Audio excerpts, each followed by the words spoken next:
Hi everyone. Today we'll continue with the series of Parliament in Laxmikant. तो आज जो topic कर रहे हैं वो है लेजिस्लेटिव प्रोसीजर इन पार्लियामेंट. ठीक है, अब let's get continue with this one. देखो होता क्या है इसमें, जो लेजिस्लेटिव प्रोसीजर होता है ना, बेसिकली आपका जो लॉ मेकिंग प्रोसीजर है वो आइडेंटिकल होता है in both the houses of parliament. ठीक है, लॉ मेकिंग दोनों ही हाउसेज में सेम तरीके से होती है. Every bill has to pass through the same stages in each house. दोनों ही बिल्स में सेम स्टेजेस होती हैं, मतलब दोनों हाउस में जो बिल होगा उसको सेम स्टेजेस से पास करना होता है. अब bill is a proposal for legislation. अगर कोई लॉ मेकिंग होनी है पार्लियामेंट में तो वो बिल के थ्रू होती है. एक प्रपोजल है जो आपने लेजिस्लेशन के लिए दिया है and it becomes an act और लॉ व्हेन ड्यूली इनैक्टेड. ठीक है, वो लॉ या एक्ट तभी कहलाएगा जब उसमें ड्यूली एनैक्टमेंट का प्रोसेस होगा. अब फर्दर क्या होता है, बिल जो भी इंट्रोड्यूस हुए हैं पार्लियामेंट में वो दो तरीके के बिल्स होते हैं. ठीक है, एक होते हैं पब्लिक बिल्स, दूसरे होते हैं प्राइवेट बिल्स, जिसको हम मतलब पब्लिक बिल्स को आप गवर्नमेंट बिल्स कहते हो, प्राइवेट बिल्स को आप प्राइवेट मेंबर्स बिल्स कहते हो. ठीक है, दो both are govern by the same general procedure and वो पास करते हैं सेम स्टेज से इन द हाउस. ये डिफर करते हैं वेरियस रिस्पेक्ट में, जो हम अभी इसमें टेबल है जिसमें आप इसका डिफरेंस देखोगे. तो जो बिल इंट्रोड्यूस किए गए हैं पार्लियामेंट में आप उनको क्लासीफाई कर सकते हो 4 कैटेगरी में. ठीक है, जो भी बिल पार्लियामेंट में आते हैं आप उनको 4 कैटेगरी में क्लासीफाई कर सकते हो. पहला ऑर्डिनरी बिल. इसमें क्या होता है, ये कंसर्न होता है with any matter other than financial subject, कि आपके फाइनेंशियल सब्जेक्ट के अलावा कोई भी चीज जो होगी वो ऑर्डिनरी बिल्स में डिस्कस की जाएगी. फिर आते हैं आपके मनी बिल्स, जो कंसर्न होते हैं विद द फाइनेंशियल मैटर्स, जैसे कि आपका टैक्सेशन, पब्लिक एक्सपेंडिचर एक्सेट्रा. फिर आते हैं फाइनेंशियल बिल्स. इनको आप ये बोल सकते हो कि फाइनेंशियल मैटर से ही कंसर्न होते हैं, बट ये मनी बिल से डिफरेंट मैटर होगा. मतलब जो काम आप मनी बिल में ऑलरेडी बात करके आ चुके हो वो फाइनेंशियल बिल्स में डिस्कस नहीं होता, उसके अलावा वाले फाइनेंशियल काम जो होते हैं वो इसमें डिस्कस होते हैं. फिर आता है आपका कॉन्स्टिट्यूशन अमेंडमेंट बिल. ये कंसर्न होते हैं with the amendment of the provision of the constitution. ठीक है, कॉन्स्टिट्यूशन में कुछ चेंज करना है तो हमें कॉन्स्टिट्यूशन अमेंडमेंट बिल की जरूरत होती है. Constitution has laid down separate procedures for the enactment of all the 4 types of bill. आपके पास डिफरेंट प्रोसीजर्स हैं इन चारों टाइप के बिल के लिए.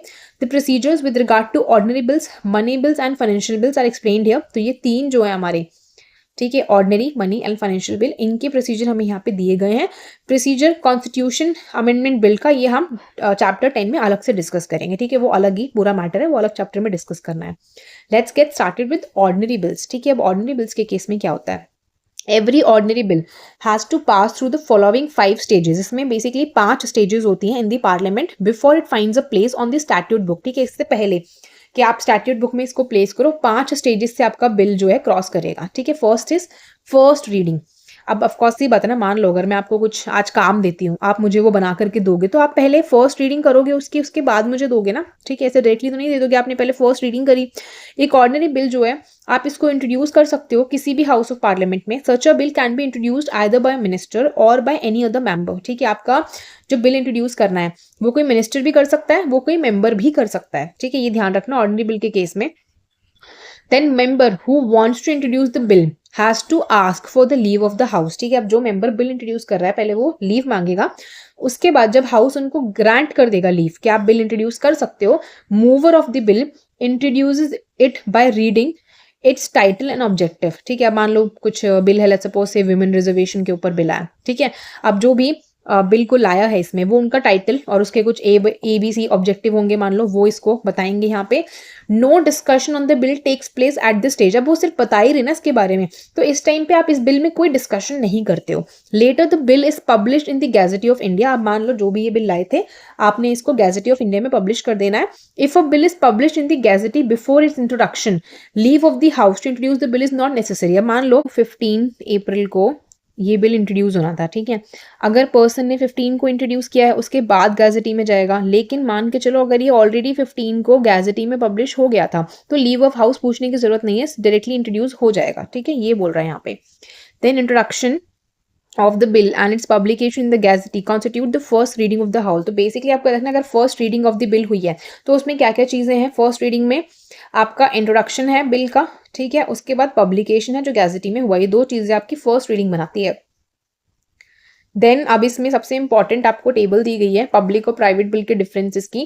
प्रीलिम्स के क्वेश्चन उठा के देखना, आपको इसमें डिफरेंसेस पूछे गए हैं ऑलरेडी, तो आपको पता होना चाहिए कि basic difference between a private bill and a public bill क्या होता है. तो first let us consider them.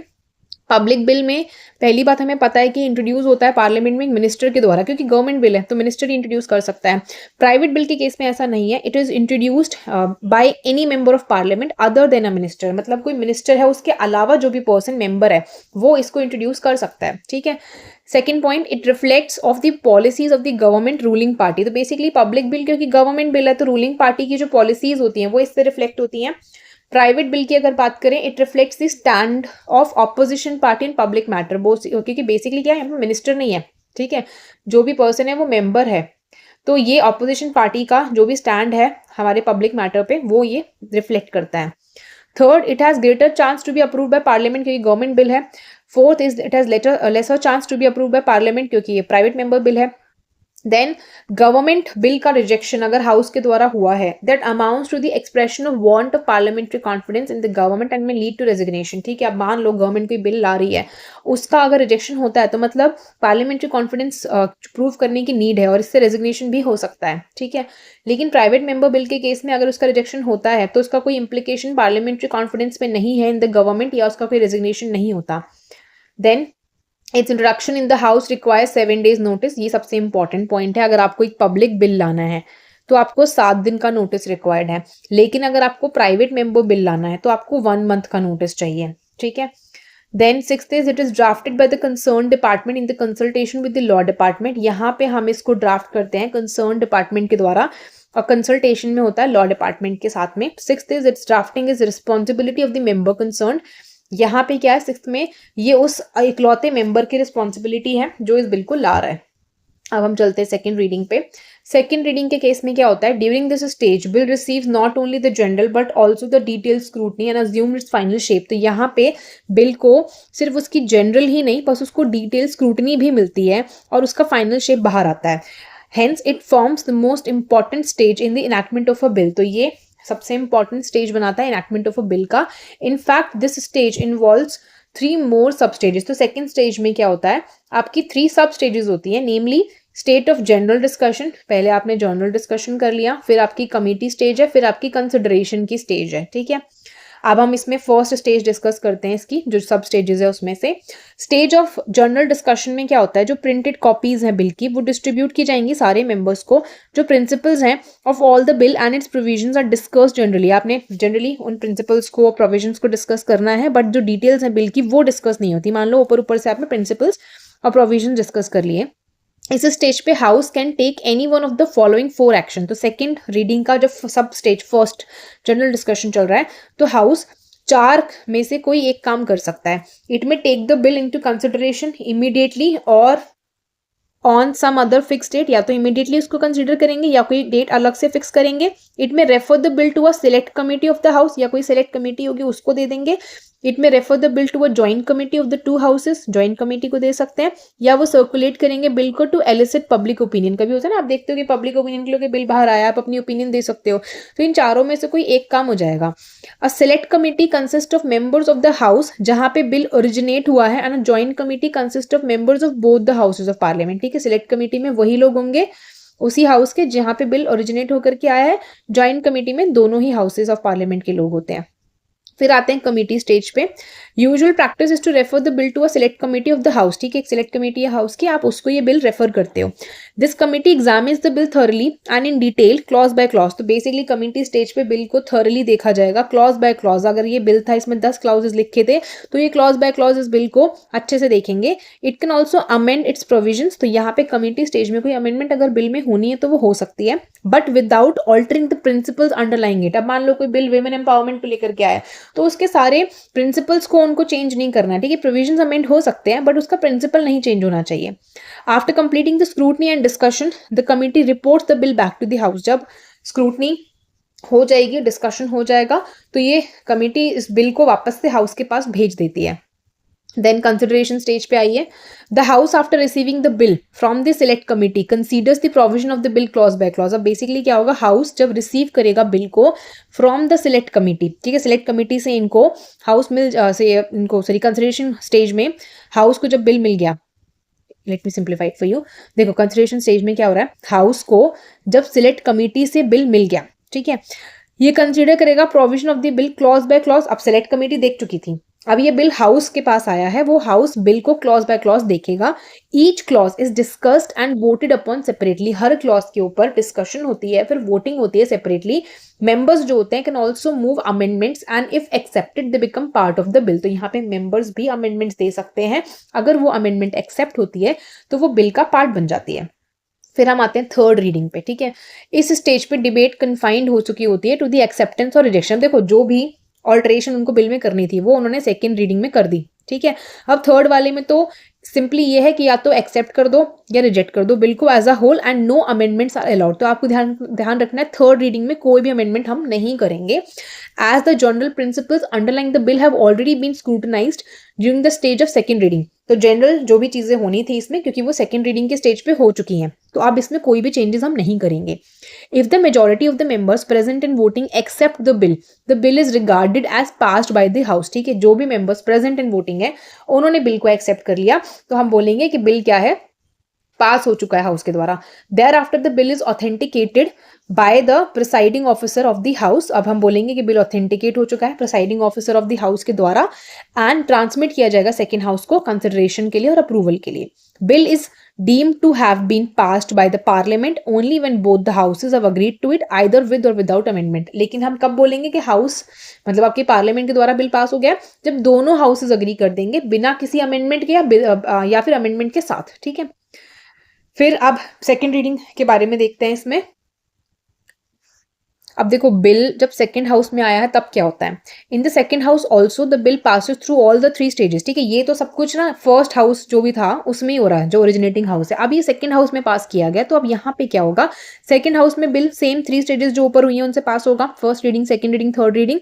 फिर यहाँ पे 4 ऑल्टरनेटिव्स हैं हाउस के पास, या तो वो बिल को पास कर दे जैसे फर्स्ट हाउस ने भेजा है बिना किसी अमेंडमेंट के, या वो बिल में कुछ अमेंडमेंट कर दे और रिटर्न कर दे फर्स्ट हाउस के पास रिकंसिडरेशन के लिए, या वो बिल को ऑल टुगेदर रिजेक्ट कर दे, या वो उस पर कोई एक्शन नहीं ले और बिल को पेंडिंग रखे, ठीक है। ये 4 एक्शन हो सकते हैं। अगर सेकेंड हाउस बिल को पास करता है विदाउट एनी अमेंडमेंट और फर्स्ट हाउस या फिर मतलब फर्स्ट हाउस ने इसने अमेंडमेंट की, फर्स्ट हाउस ने अमेंडमेंट एक्सेप्ट कर ली जो सेकंड हाउस ने की थी, bill deemed to have been passed होगा बाय बोथ द हाउसेस और सेम बिल प्रेसिडेंट के पास उनके एसेंट के लिए पहुंच जाएगा। ऑन द अदर हैंड अगर फर्स्ट हाउस रिजेक्ट करता है अमेंडमेंट को जो सेकंड हाउस ने सजेस्ट की है, या सेकंड हाउस रिजेक्ट करता है बिल को ऑल टुगेदर, या सेकंड हाउस कोई एक्शन नहीं लेता 6 महीने तक, ठीक है। ये याद रखना 6 महीने तक का टाइम पीरियड है, डेडलॉक हो जाएगा उस बिल के ऊपर, ठीक है। आपने अभी डेडलॉक की कंडीशन हमने जॉइंट सिटिंग के प्रोविजन में देखी थी, वो आपको याद रखनी है। To resolve such a deadlock president summon करते हैं जॉइंट सिटिंग को दोनों हाउसेस के। अगर मेजॉरिटी ऑफ मेंबर जो प्रेजेंट इन वोटिंग है जॉइंट सिटिंग में वो बिल को अप्रूव कर देंगे तो bill deem to have been passed होगा दोनों हाउसेस के द्वारा। फिर एसेंट ऑफ प्रेसिडेंट के टाइम पे क्या होता है, हर बिल जब पास हो जाता है दोनों हाउसेस ऑफ पार्लियामेंट के द्वारा, या तो सिंगली या जॉइंट सिटिंग में, हम उसको प्रेजेंट करते हैं प्रेसिडेंट को उसके एसेंट के लिए, ठीक है। यहाँ पे 3 ऑल्टरनेटिव है प्रेसिडेंट के पास में, या तो वो एसेंट दे दे बिल को, या विदहोल्ड कर लें, या रिटर्न कर दे बिल को रिकंसिडरेशन ऑफ हाउस के लिए। रिटर्न करेंगे तो बिल वापस से रिकंसिडर किया जाएगा हाउस में। अगर प्रेसिडेंट एसेंट दे देते हैं तो बिल एक्ट बन जाता है, स्टैट्यूट बुक में प्लेस हो जाता है। अगर प्रेसिडेंट विदहोल्ड करते हैं तो बिल खत्म हो जाएगा, एंड हो जाएगा और does not become an act. अगर प्रेसिडेंट बिल को रिटर्न करते हैं रिकंसिडरेशन के लिए and if it is passed by both the houses again with or without amendment and presented to the president for his assent, the president must give his assent to the bill। अब देखो ये बहुत important है, अगर दोबारा से bill आया है ना वापस, मतलब एक बार रिजेक्ट कर दिया, रिजेक्ट मतलब कि वापस रिकंसिडर, देखो रिटर्न कर दिया एक बार रिकंसिडरेशन के लिए, ठीक है, और फिर वापस दोनों हाउसेस ने बिल को विद या विदाउट अमेंडमेंट पास करके प्रेसिडेंट को उनके एसेंट के लिए दिया है, तो प्रेसिडेंट के ऊपर बाइंडिंग होता है कि अब उनको एसेंट देना होगा, ठीक है। तो इसलिए बोलते हैं प्रेसिडेंट के पास सिर्फ सस्पेंसिव वीटो होता है, ठीक है। तो this was it for the video. इसमें हमने सिर्फ स्टेजेस ऑफ द बिल वगैरह डिस्कस किया है। Next will do in the next video. Thanks for watching.